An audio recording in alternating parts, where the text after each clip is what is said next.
Hi, everybody. David Fogel back with you, CEO of the Symphonina Foundation, back with another Symphonina Foundation podcast. I'm joined today by violin virtuoso Etienne Gara. Etienne, how are you? Very good, thank you. Hi, everyone.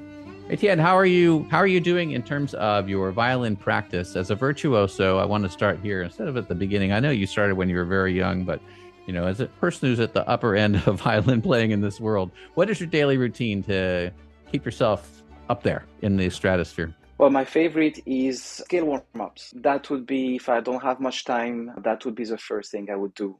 Spend a good half hour, just scales of all kinds, arpeggios, double stops. That's like brushing your teeth, I would say. Okay. All right. And so when you run through that for half an hour, I guess as sax players, we have something that could be similar to that, but are you running through like all major, minor, harmonic minor, whatever, Dorian, blah, blah, blah? Or do you have a set of things that might fit maybe what you're doing for a particular performance that's coming up? Or how does it work No, for I you? would pick a key and then I would do major, minor, melodic, harmonic, and then some inversion of chords for the arpeggios, double stops, thirds, octaves. What else do I do? And then some little warm-up exercises, passages from etudes that I feel are necessary for, getting the muscles going, basically. Yeah, yeah, yeah. Do you practice every day or how frequently do you practice? Well, when you travel and when you have a lot of rehearsals, sometimes I have to confess, practicing gets to the minimal of the scales that I was speaking about. But ideally, you have always some repertoire to learn, and that takes a little bit of time. So yeah, you need to get your practice in. So your recommendation for anybody else following in your footsteps is daily practice. Well, And my going biggest recommendation would be slow practice. slow practice. There we go. Okay. All right. Yeah, tell me a little bit more about what speed. That was a good question because we get encouraged as wind players to do that also. What kind of speed are we talking about when you're doing your slow practice? Oh, the slower the better, because I always think that, and I've heard many people say the same thing, that when you practice fast, you forget fast. When you practice slow, you forget slow. Interesting. Okay. All right. I guess is it the muscle memory that you get that sinks in better, or is it something Not else as you only, have it's, time to it's just think the about it? synchronization, right, between the ears, the brain, and the fingers, right, Hmm. just to make sure that everything is under control, that nothing happens just because it happens, but it happens under the control and the will, so you kind of fine tune as you practice your technique, your ability, your musical intentions, and so on and so on. Yeah. Do you do the Eric Marienthal is one of the saxophone players who I follow and have taken lessons online from. I know him a little bit. And a lot of the scale work that he would suggest would be to vary articulations too as you're doing it. Do you do the same thing? You're playing like I two do different legato, two staccato, or articulations, yes, and different groupings. hmm. You would slur, for example, you could do two notes on a slur, two note détaché, then you could do one détaché, two slurred, one détaché, and any kind of combination of that. You can add rhythms to at Yeah. different speeds. Of course, scales very slowly with no vibrato, for example, shows the purity of sound and the cleanliness. Then you add vibrato, different speed of vibrato just for the control of that, and then different speeds, different rhythms to practice different aspects of coordination and so on. Yeah. Well, there's a lot of similarity between all the things I guess that a string player does and a woodwind player does. Oh, I'm And sure, yeah. and maybe like when I'm playing piano too, I don't really think about it that much on the piano, but I do for sure as a saxophone player. Hey John, you have a new album that's just out, Cabinet of Curiosities. Would you tell us a little Yeah. about its genesis and what we can do? I know it's online, everybody can go listen. Tell us about it. Well, Cabinet of Curiosities is an album of 12 pieces that were put together more like a concert experience than an album, meaning that you have these 12 little windows. Think about Alice in Wonderland, with the doors opening, each into a different acoustic and musical universe.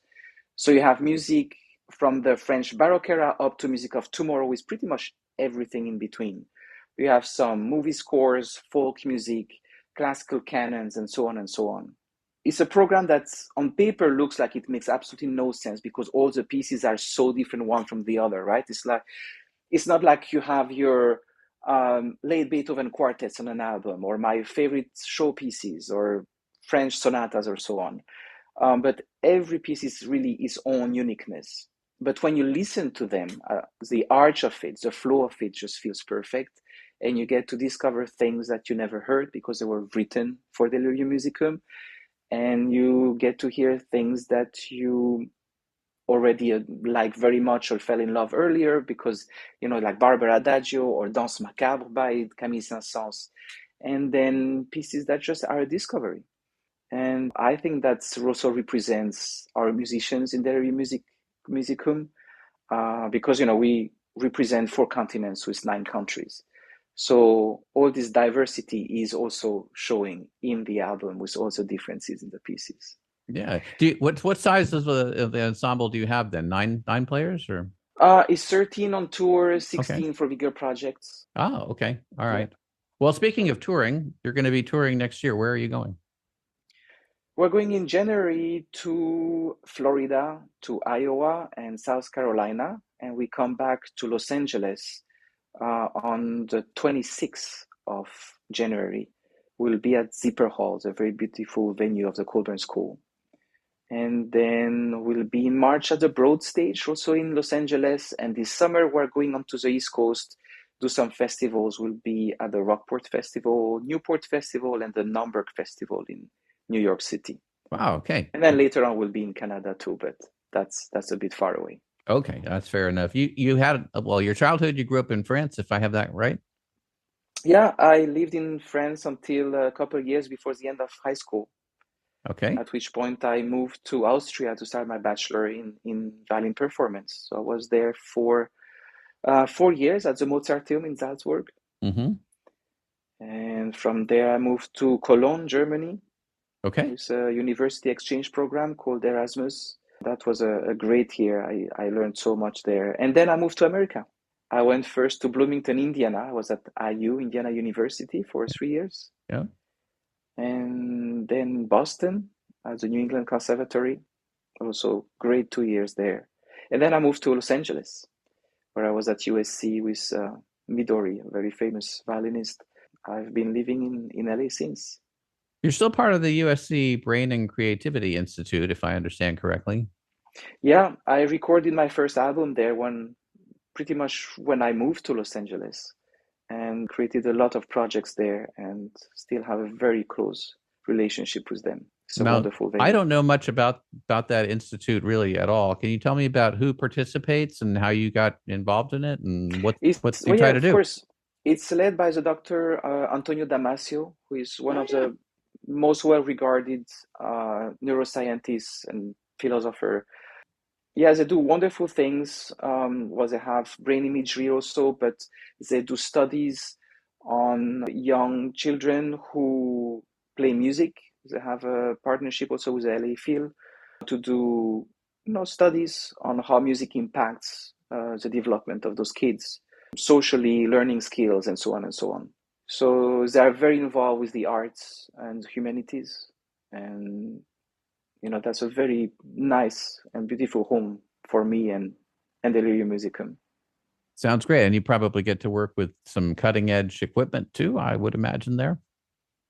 We don't work with cutting edge equipment because our equipment is about 300 years old, the instruments that we play on. That's fair. But in terms of understanding the brain function of little kids or anybody for that matter, right?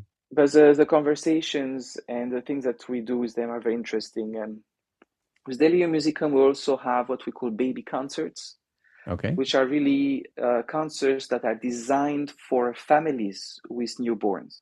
Nice. So, infants from 0 to 4 years old. And we create this environment where the concert is as much for the babies as it is for the parents, and that connection that they're building together, the bonding between the kids and their families. And we had some of the researchers from the BCI involved with this, making talks about how that functions in the brain and how it impacts families and their kids. So it's all very interesting. It must be a great challenge, but not like great in the way it's wonderful as a challenge to be able to divide your musical career between the music itself and also how it impacts others, especially at such a young age. Yeah, I mean, they're building tomorrow's world, so they will be building tomorrow's world. So we need to make sure that they get exposed to the things that might inspire them and make them better people. in any way possible. Yeah, absolutely. You've had the opportunity to perform in many wonderful places, including the Walt Disney Concert Hall. What's some of your favorites? That's a very good question. Well, on the East Coast, I will start there because that's where I was first. I would say Jordan Hall, which is part of the New England Conservatory in Boston, which is beautiful hall, all in wood. And on the West Coast, that's very tricky. Well, I was in residence for 2 years as a Soraya on the CSUN campus, which is a beautiful 1,700 seats venue. I have to say the experience there was pretty neat. But there is also a smaller venue in Santa Monica, which is a broad stage where we played quite a bit of times already, and we're going back this March and hopefully next year. So that's a very nice venue too. Of course, Walt Disney Concert Hall is legendary. It's nice to be on the stage there. I mean, as I see a concert venue a little bit like a tool. It's an instrument on its own. So when you perform in a venue, you use the acoustic and the vibe of that venue to really be part of your performance. So as long as the acoustic is of quality, which one you'll be really playing in is just a positive challenge and a new experience, like a new conversation with a person that has its own personality, and you're discovering and playing with and discussing with that person. That's a great way to look at it. And the first time I've heard someone say that to me, that's I will take that under some consideration. I'll have to think about that a little bit more. Did I read correctly that you got to work with Itzhak Perlman? Yes, yes. So what was that like? Um, oh, it's wonderful. It's one of those artists that inspire you just by being. Just being around them changes your life. Just the way they think music and hear music and express music, and being able to be, on a daily basis so close to them really opens your mind and your ears in different ways. That be with him or with Midori or with Donald Weilerstein in Boston, or with Viktor Tretiakov when I was in Cologne. I was very lucky to be close to artists that changed not only my life but probably the life of many. Yes, and is it really luck that you were there, or was there some other thing where you worked yourself to get to that? Obviously, your Well, skill there's level, always but some kind was of it an enough? audition process, Yeah, right? yeah, yeah. But I guess you provoke your luck. Yes, you You do. Yes, you do both directions. Yes. yes. Well, congratulations to you on that. Was there anything that you took from any of those great masters that you just mentioned? Was there any one or two things that stick with you on a day-to-day basis? Oh, there's a lot of small things. It's really hard to really pinpoint one of them. And it can be things that are just very hard to explain to, just like some kind of a body language or a way of feeling in your body certain things as you perform. So it's really hard to describe exactly, but maybe something that is the most understandable for people who are listening to us would be, with Midori, she has such such a detailed way of listening. And I think that's what I really developed studying with her. Well, that was, more than 10 years ago, but that's really something that marked me very strongly.